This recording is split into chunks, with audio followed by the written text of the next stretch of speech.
Hi guys, welcome to another episode of Living Life a Life You. I am your host, Dr. Veronica Garcia, and today we're joined by one of the faculty members of the undergraduate program at Life University, Dr. Robin Nelson. Hi, welcome. Thank you. I'm so happy to have you here. Thank you so much. Yeah, I look forward to it. Yes. So, Dr. Nelson, talk to me. What's your background in? Okay, so what is my background? So I have my bachelor's degree is in chemistry. For the bachelor's degree, it's not really specialized one way or the other. It's just general chemistry. And then I have also a PhD in organic chemistry. I also have a little tiny bit of background in biochemistry. Okay. And that's my background before coming here. Before I came here, after finishing up graduate school, I went and I taught for about a year at Auburn University. Nice. Where the class sizes were ginormous. And then right after that year, I did a little bit time back at Georgia Tech in the lab and then came here to teach. Okay. Yeah. That's fun. Yeah. It's a good journey. And fun fact, I have recently gotten my real estate license, so I also do that. Oh, that's so fun. Yeah. I love that. I love that. All these gems that we have at the university and we don't even know. Yeah, absolutely. So let's talk a little bit, since you have that experience of teaching at a really big university like Auburn, towards Life University. Okay. You're teaching right now general chemistry, is that correct? Right. And organic chemistry? Right. Okay. So what would be, I guess, the pros and the cons, would you say, from a professor perspective of teaching more that big auditorium, giant setting and this one? So here's the thing. When I graduated grad school, I went straight into teaching at Auburn University and got tossed into a class that had about 250 students in it. So it was in this huge auditorium. I felt like basically an ant in the midst of this gigantic room. And I'm someone who I really like to write on the board as I teach because it helps me keep my mind organized. And I like that it's guiding the students in their notes that they're taking. That's very difficult to do in that auditorium set. I remember, so you've seen the regular markers that we use. These markers we had to use in the auditorium were maybe like this big. Oh my goodness. That's like 2 sheets of paper together. Yes. Just so people could see what you were writing on the board. Yeah. So it's logistically, it's a challenge. It's also a challenge because it was really difficult to get any kind of a connection with the students as a class. So that was something that I really struggled with. I really enjoyed my office hours a lot more at Auburn than I did the actual class sessions, because the office hours was where I could really hone in on, what the students are understanding, what they're not, and provide some more one-on-one guidance. And get to know them. And we had fun during the office hours and let them know that I'm not scary. I don't bite. I'm here to help, not just try to, make your life difficult. Yeah. So that was, really helpful. But it's really just the large class size. It's hard to form connections with students, and just logistically trying to deliver the class session in a way that people are getting it. It made it very difficult. And it can be quite intimidating. It can be quite intimidating. My first semester, I remember having I'll say dream, but I guess it was a nightmare. I'm intrigued.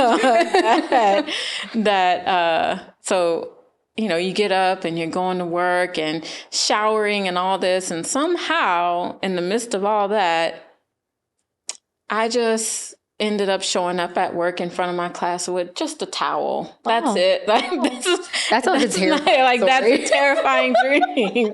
And I think that's where my head was at the time, because just that setting can be so intimidating for someone who's teaching in doing any kind of teaching for the very first time, the setup, and then so many people, so many faces looking at you. And yeah, so it was interesting. It's very interesting. It definitely helped me appreciate Life University more. And I think being there helped me know that, solidify the idea that I definitely wanted to teach at a smaller institution. And the classes are even smaller now at Life than they were when I first got here.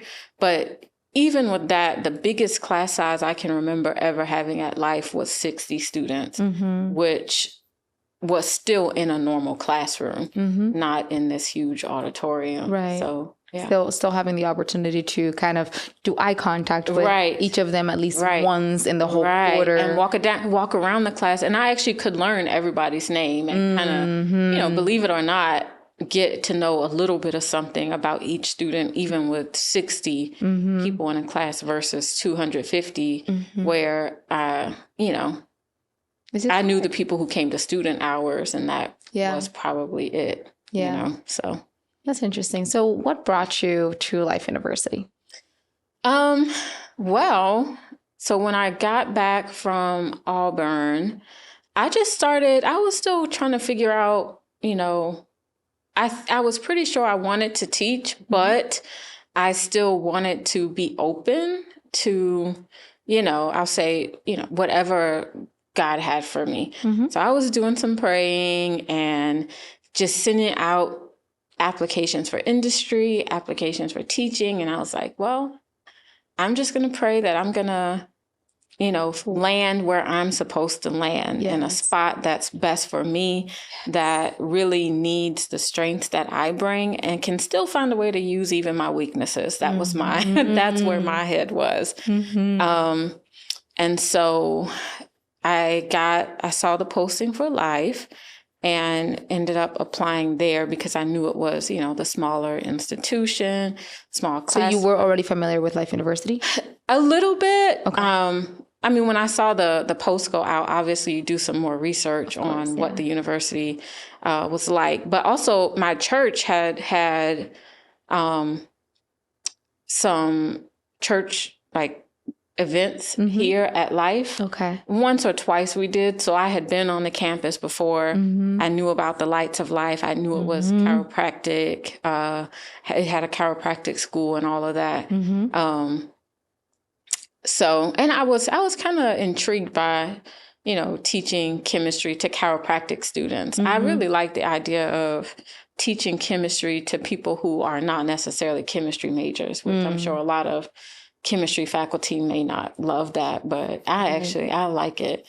Having to break it down to the point of just finding the common denominator versus the things that are and in grad school I noticed that I like real life applications of stuff, and I hated talking to people. I'd have people come up to me and say, oh, what kind of stuff are you doing with your research?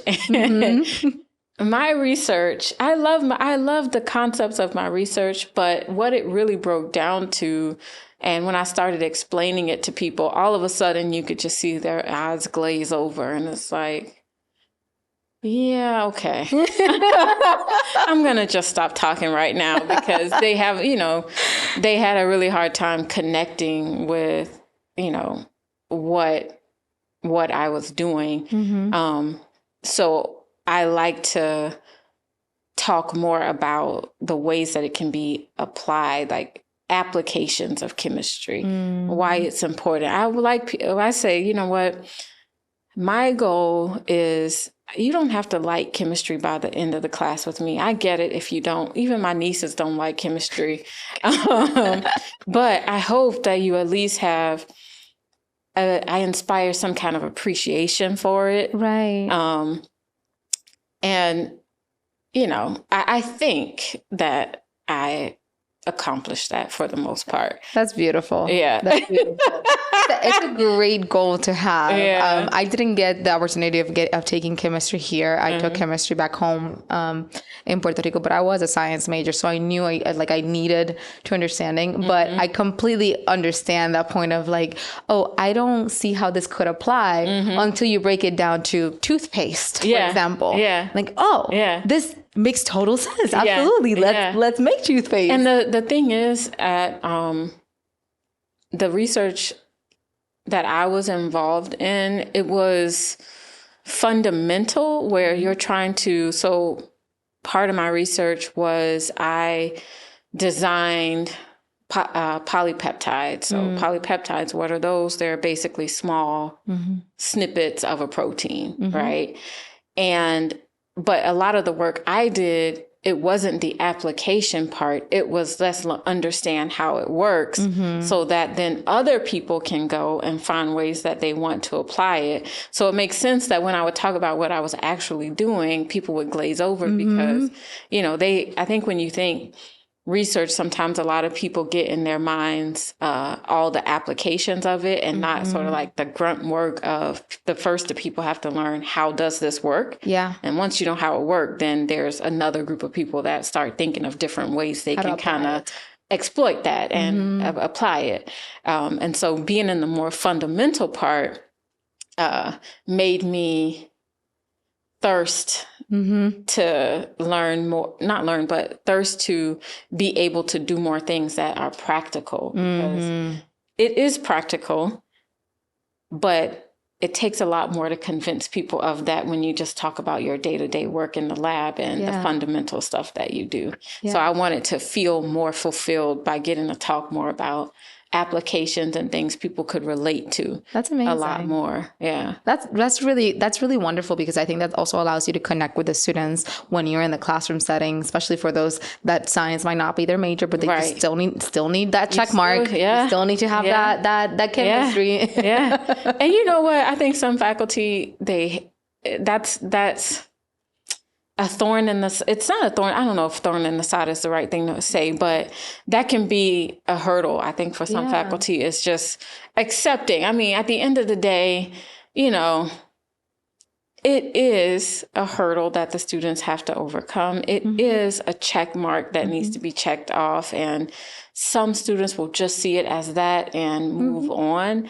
And that can be disheartening sometimes for faculty. But I kind of say, okay, it is what it is, and that's okay. Yeah. Let's just walk away with some kind of appreciation. And that's okay. You're not going to be chemist. I understand that. I probably wouldn't enjoy teaching you if you did want to be chemist, because that brings a whole new set of challenges. So, yeah. That's beautiful. Well, thank you so much. Thank you so much for the dedication you have to the profession and to the students. And students always have something good to say about you in the hallway. So heads up for that. Yay! Thank you. We're really excited that you spend a little bit of your time, your busy schedule with us. Yeah. I'm really excited for students to see you outside of the classroom setting and kind of just understanding why you teach the way that you teach. So thank you for everything that you do. Thank you so much. This was fun. And I'll see you on the next episode of Living Life, I Life You. Bye-bye.